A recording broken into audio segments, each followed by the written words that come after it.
my good friend, young good friend, Jaja Montibon. Only 30 years old. Mapisan, very industrious person. Palangga ko niya anak na si Jamaica. Only 3 years old daughter. So, ang morning work ni Jaja Montibon, he delivers construction materials from this big hardware here in Bacolod City. So, Jaja, kamusta kay May? Kag sa anak mo? Kailan na kay May kay bata ko Jaja Montibon. Masaligan.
Pwede pa ni magamit dyan, no? In kaso, kulangon tayo, sugpon ta lang.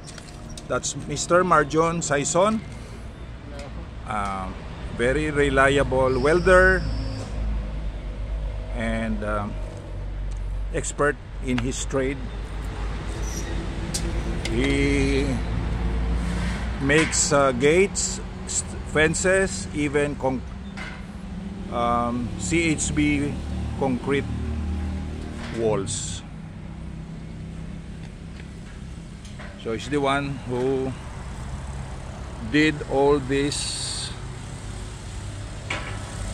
walls, fences and gates. Marjon Saison.